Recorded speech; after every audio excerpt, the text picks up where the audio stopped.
साथियों नमस्कार। आज हम सभी अपने साथीगण गौरव मिश्रा जी और दीपक जायसवाल के साथ विभूतिनाथ मंदिर के दर्शन के लिए आए थे। देवादिदेव महादेव के दर्शन हुए, आशीर्वाद मिला। बड़ा रमणीक स्थल है। जहाँ तक हमने यहाँ जो जानकारी प्राप्त की है उसमें ये पता चलता है कि ये पांडवकालीन मंदिर है और पांडवों द्वारा स्थापित किया गया था अज्ञातवास के दौरान। और इस स्थान की महिमा ये है कि यहाँ पर जो है बेल के वन आसपास दिखाई पड़ते हैं। आइए ऐसे ही रोचक जानकारियों के लिए हमारे साथ यहाँ पर ज्ञानी बाबा जी उपस्थित हैं। मैं महाराज जी से प्रणाम करते हुए, आशीर्वाद लेते हुए और मंदिर परिसर के बारे में रोचक जानकारी लेने के लिए आपसे बातचीत करता हूँ। महाराज जी प्रणाम। और वो अपना परिचय दें और बताएं मंदिर का महात्म्य क्या है। ज्ञानी बाबा थोड़ा जोर से थोड़ा पास रखिए। मैं ज्ञानी बाबा विभूतिनाथ काशी धाम में सेवादार हूँ। यहाँ का महत्व है तो भगवान के पर लगाव रखता है, इसका अटूट विश्वास है, इसका भगवान हमेशा कल्याण करता है। बहुत दूर दूर से लोग आते हैं, गोरखपुर, आजमगढ़, इधर बाराबंकी, बहराइच तक हमारे भक्त आते हैं सभी लोग और भक्तों का भोलेनाथ कल्याण करते हैं।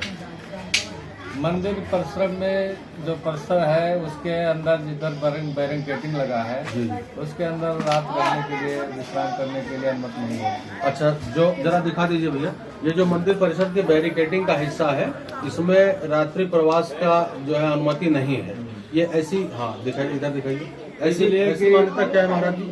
भगवान भोलेनाथ के दर्शन करने के लिए कभी कभी शेर भी आते हैं। अच्छा, इसलिए रात में वहाँ रहने के लिए अनुमति नहीं है। अच्छा, कभी कभी शेर आते हैं, जो कि जंगल है ही है पूरा जी। अच्छा, और अन्नपूर्णा माता का मंदिर है। अच्छा, सामने अन्नपूर्णा माता का मंदिर है। जो भी भक्त आए वहाँ भी दर्शन जो करें। माता जी से मनोकामना अपना लेके आता है, माता जी सबका मनोकामना पूरा करती है। और वो भी पौराणिक है, आज का नहीं है, ऐतिहासिक मंदिर है। गणेश जी का मंदिर है, जो बिना सूंड के गणेश जी हैं, पैदाइश के टाइम के गणेश जी हैं। यहाँ की तो बहुत महत्व है, तमाम बेल लगे हुए हैं, भगवान की कृपा है। और ये गुप्त काशी धाम इसलिए कहा गया कि भगवान भोलेनाथ जब काशी से गुप्त हुए तो यहाँ पर अपना स्थान धारण किए, जो पांडवों के द्वारा जब अज्ञातवास हुआ पांडवों का, तो यहाँ तमाम तपस्या किया ऋषि मुनि सभी लोग, भगवान की कृपा हुई और सभी भक्तों का कल्याण हुआ। महाराज जी बगल में पंचमुखी हनुमान जी का मंदिर। हाँ, पंचमुखी हनुमान जी का मूर्ति हम लोग स्थापित करवाए हैं और सभी भक्तों का अनुमत हुआ कि भगवान हनुमान जी का भी मंदिर होना चाहिए। तो पंचमुखी हनुमान जी का स्थापना हुआ प्राण प्रतिष्ठा के द्वारा और हनुमान जी भी सबका कल्याण करते हैं। महाराज जी यहाँ से करीब 500 मीटर आगे जाने पर जो प्राकृतिक जल के स्रोत हैं, जो जलधारा है, उसके बारे में हमें बताया जाता है। हाँ, वो जल तो भाई आज से नहीं, उसका कोई पता नहीं कि कब से वो जल निकल रहा है और लाखों भक्त जल चढ़ाते हैं, जल कभी कम नहीं होता जी। वो प्राकृतिक रूप से निकलता है और हमेशा वो जल बहता भी रहता है, कभी कम नहीं हुआ। लाख, 1.5 लाख, 2 लाख जो भक्त आते हैं सभी लोग जल चढ़ाए। कजरीती में 2.5 लाख की संख्या थी और सभी भक्त जल चढ़ाए। भगवान सबका कल्याण कर रहे हैं और यही महत्व है। महाराज जी कह रहे हैं कि जो भी व्यक्ति सनातन धर्मावलंबी यहाँ सच्चे मन से अपनी आस्था लेकर के आता है, उसकी मनोकामना पूर्ण होती है। वक्तव्य में महाराज जी ने बताया कि यहाँ तमाम आसपास के जिलों से, पूर्वांचल के जिलों से, आजमगढ़, देवरिया से लेकर गोरखपुर से और बाराबंकी, बहराइच, श्रावस्ती के लोग आते हैं। पड़ोसी देश नेपाल से भी लोग आते हैं, श्रद्धालु आते हैं। और यहाँ अभी कजरी तीज के दिन महाराज जी बता रहे हैं करीब 2.5 लाख श्रद्धालुओं ने यहाँ पर जो है जलाभिषेक किया भगवान शिव का। तो आज उसी कड़ी में हम सब जो है एकादशी के दिन आए थे। हमारे साथ हमारे मित्र दीपक जायसवाल जी हैं, आप श्रीमान गौरव मिश्र जी हैं, मैं शैलेंद्र तिवारी आशीष, आप सभी भक्तों का गुप्त काशी धाम की महाराज जी। जैसा कि देखा गया है, अभी हमने जो वहाँ पार्वती माता मंदिर के जो दीवार है उस पर जो लेख लिखा हुआ है उसमें देखा, और यहाँ जो जनश्रुतियों में अब तक हमने ढूंढा मिला है कि जो शिवलिंग है उस पर औरंगजेब के सिपाहियों द्वारा उसको नष्ट करने के लिए आरा इत्यादि चलाया गया, उस आरे के निशान महाराज भी मौजूद हैं। महाराज जी, इस पर क्या कहेंगे आप? अब यही है भाई, इतिहास बता रहा है कि जो औरंगजेब बादशाह था वो हिंदुओं के धर्म को हमेशा प्रताड़ित किया, और यहाँ भी उसके सिपाही सलाह रहा करके भगवान भोलेनाथ के ऊपर आरा चलाया, वहाँ से लहू निकला, फिर वो हताश होकर बन गया। आज भी प्रत्यक्ष निशान दिखाई दे रहा है। और यहाँ साल में 4 मेले लगते हैं। अच्छा, कब कब लगता है महाराज जी? एक शिवरात्रि को लगता है जी। और एक परिक्रमा होता है कार्तिक में, अच्छा। जो 10,000 आदमी की भीड़ होती है परिक्रमा में। अच्छा।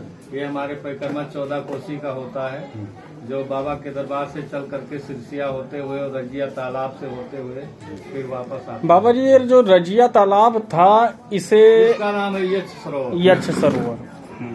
जी। आज उसको रजिया रजिया कहते हैं लोग। जब रजिया बेगम कोई बादशाह या कोई हुआ करता हाँ, था, उनके नाम पे रख दिए होंगे, लेकिन वास्तव में वो यक्ष सरोवर है। तो ये कलयुग में जो मुगल काल जो एक मुगल काल खंड रहा है भारत में, उसका असर है।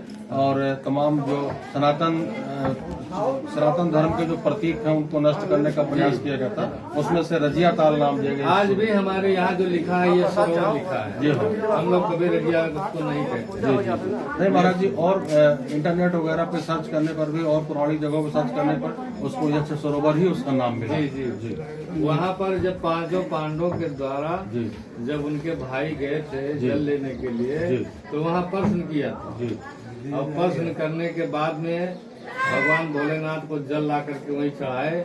और आज भी जो भी व्यक्ति 5 बार जल चढ़ा दे वहाँ से ला करके, तो मनोकामना बाबा भोलेनाथ उसका पूरा करते हैं। यहाँ से महाराज जी कितनी दूर है ये? यहाँ से कम 9 किलोमीटर दूर है। अच्छा, 9 किलोमीटर दूर है। क्या रास्ता सुगम है महाराज जी? नहीं, रास्ता तो नहीं है, पैदल जाने के लिए। पैदल जाने के रास्ता दुर्गम है रास्ता। अच्छा, राज्य सरकार से मांग होनी राज्य चाहिए। सरकार से हम सब ये जो है मांग कर सकते हैं या मांग करते हैं कि कम से कम उस रास्ते का जो है दुरुस्तीकरण हो, ताकि श्रद्धालु वहाँ से जा सकें, जल ला सकें, और जो है भव्यता दिव्यता। हाँ, वो जंगल का है, जंगल वाले भाई नहीं बनाने देते हैं तो क्या किया। अच्छा, ये भी महाराज जी एक तकनीकी बात बता रहे हैं कि वो जो यक्ष सरोवर है वो वन विभाग के अंडर में है आजकल, और वहाँ वन विभाग रास्ता नहीं बनाता। इस हेतु जो है अगर सरकार जो है संयुक्त रूप से प्रयास करे तो वो संभव है। कच्चा रास्ता है जी, कच्चा रास्ता। अब गाड़ी तो 4 पहिया कोई नहीं जा पाएंगे वहाँ। पैदल रात में लोग पैदल जाते हैं। कजरी तीज के दिन कम से कम वहाँ 50,000 आदमी आएंगे। हाँ, पैदल ही रास्ता ठीक है। बहुत बहुत धन्यवाद जी महाराज जी, आपसे बात करके बड़ा अच्छा लगा।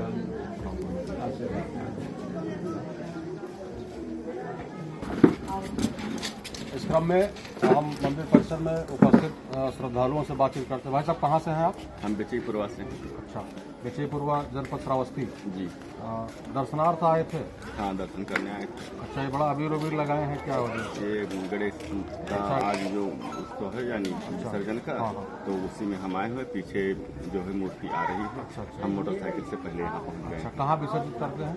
विसर्जन नहीं करते हैं हम लोग, क्योंकि हम लोग का यहाँ पे मार्बल पत्थर का जो मूर्ति है उसको हम लोग को लेकर के आए हैं, और यहाँ पर उनको नहला धुलवा करके इसके बाद में फूल पाती उनको जो है उसको यहाँ पर छोड़ देंगे, और उनको ले जा करके फिर मंदिर में बिठाएंगे, फिर उसका हम पूजा करेंगे। पुनर्स्थापना कर रहे हैं। जी। तो आप जो प्रतिमा जो निकली हुई है, जुलूस निकला हुआ है जी, वो जुलूस में शामिल है, इसलिए अबीर इत्यादि आपको लगा हुआ है। हाँ।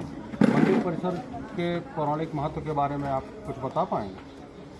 परिसर के बारे में क्या बताएं हम? यहाँ पे तो कोई वो ही नहीं है, ना कोई शासन रहता है। नहीं, और हम शासन प्रशासन पर शिकायत नहीं कर रहे, हम हमारा प्रश्न समझिए मैं तो। जी। इस स्थल का, इस स्थान का जो पौराणिक महत्व है उसके बारे में क्या? वो तो बहुत भारी है। बहुत दूर दूर से आदमी आते हैं। यहाँ की बाराबंकी और लखनऊ, गोंडा, गोरखपुर, वहाँ से भी आदमी आते हैं, श्रद्धालु वहाँ से आते हैं और यहाँ पर जल समर्पित करते हैं। जैसे कजरी तीज मेला हुआ, कम से कम कुछ नहीं तो 50-60 हजार की जनसंख्या यहाँ पे रहती है। और शिवरात्रि मेला भी यहाँ पे लगता है, उसमें भी श्रद्धालु रहते हैं। और कार्तिक में जो परिक्रमा होती है, जो अयोध्या धाम में होता है, वो भी यहाँ पे मनाया जाता है। और ये यहाँ पे क्या नाम 14 कोस का परिक्रमा है, वो जंगल होते हुए हम लोग परिक्रमा भी करते हैं, और वहाँ से श्रद्धालु भी आते हैं। कम से कम 10-15 हजार में भी उस परिक्रमा में 10-15 हजार आदमी भी रहते हैं। हाँ, ऐसा कहा जा रहा है, अभी महाराज जी से चर्चा हो रही थी, उन्होंने बताया कि बगल में जो यक्ष सरोवर है वहाँ से अगर 5 बार जल ला करके यहाँ पे अर्पण किया जाए जी, तो विशेष मनोकामना पूर्ण होती है। क्या कहना है आपका? हाँ, ये तो मैंने भी सुना है, मैंने किया नहीं है लेकिन ये मैंने भी सुना है कि एक बाबा जी हमारे बेचीपुरा में यानी कसोधन के थे, उन्होंने 5 बारी जल वहाँ से रजिया से ला करके और शिव जी को अर्पित किए थे। उन्होंने 5वें बार में जब वो फिर वहाँ पे जल भरने गए तो उनको साक्षात शिव जी का दर्शन हुआ। बहुत बहुत धन्यवाद आपसे बात करके, आपने समझ दिया इसके लिए धन्यवाद। साथियों, आपने देखा जो मंदिर का जो पौराणिक महत्व है, इस विषय पर हम चर्चा कर रहे थे। आदरणीय महाराज जी से बातचीत हुई, यहाँ पर स्थानीय मौजूद श्रद्धालुओं से बातचीत हुई। बगल में जैसा कि महाराज जी ने बताया था कि माँ अन्नपूर्णा का मंदिर है, तो आइए हम एक ब्रेक के साथ वहाँ चल करके आपको मंदिर के आसपास की जानकारी से आपको अवगत कराते हैं। आइए। बाबा तुम लोग चल जाता नहीं। हाँ, अब हम लोग पूजा की चिराग जलावा जाए और पाँव पकड़ा ले माता जी। साथियों, जैसा आप देख पा रहे हैं स्क्रीन पे, ये जय मां अन्नपूर्णा माता मंदिर है, ये अन्नपूर्णा माता का दरबार है और यहाँ पर हमारे साथ गौरव भैया उपस्थित हैं। आप बता रहे थे कि यहाँ पर ईंटा जो है पलटने का रिवाज है, मान्यता है, और जब अपनी जो मनोकामना पूर्ण होने के बाद उसको ऊपर सीधा करने का विधान है जो है, तो उस बारे में हम आइए देखते हैं। और हम लोग भी अपनी जो मनोकामना ईश्वर से अन्नपूर्णा माता से मांग करके ईंट को पलटने का काम करते हैं। ये देखिए, एक हमारे साथ श्रद्धालु हैं जो मंदिर परिसर में ये ईंटों पर जो है एक कलावा बांध रही हैं, अपनी मनोकामना मांग रही हैं। और जैसा कि आप देख पा रहे हैं, यहाँ पर तमाम भक्तजनों के द्वारा अपनी मनोकामना व्यक्त करके ये एक वृक्ष है नीम का, और इसके नीचे तमाम ढेर सारे ईंटों में कलावा बांध करके अपनी मनोकामना मांगी गई है। और इसको पूर्ण होने के बाद लोग आकर के इसका धागा खोलते हैं या ईंटा पलटते हैं। ऐसी मान्यता है कि इस को करने के बाद जो है माता अन्नपूर्णा सभी मनोकामनाएं पूर्ण करती हैं। माता अन्नपूर्णा से जुड़ी और पड़ोसी देश पाकिस्तान से जुड़ा एक दृष्टांत है जो हमारे गौरव भैया कुछ ही क्षणों में आपको बताने वाले हैं। तो साथियों, वीडियो से जुड़े रहिएगा। माता अन्नपूर्णा देवी मंदिर और पाकिस्तान से जुड़ा एक दृष्टांत जो गौरव भैया बता रहे हैं। गौरव भैया, क्या बता रहे थे आप? आ जाइए इधर, आ जाइए। हमारे पड़ोसी मुल्क पाकिस्तान जी, जो कि पहले तो आप माता अन्नपूर्णा से संबंधित, पाकिस्तान से संबंधित एक दृष्टांत बता रहे थे। क्या है गौरव भैया, बताएं। कालांतर में आप लोगों को तो पता है भारत की सीमाएं कहाँ थी। 1947 में भारत आज़ाद हुआ, उसमें एक पाकिस्तान हिस्सा बना, जहाँ पे हमारे कई सारे पौराणिक मंदिर हैं। तो वहाँ पे ऐसे ही अन्नपूर्णा का एक अन्नपूर्णा माता का जो मेन मंदिर है वो पाकिस्तान में ही है। सन 2012 या 13 में वहाँ पे जो मंदिर था अन्नपूर्णा माता का, उसे इस्लामिक कट्टरपंथियों द्वारा उसे ध्वस्त कर दिया गया। उस मंदिर को पूर्णतया एकदम से नेस्तो नाबूद कर दिया गया।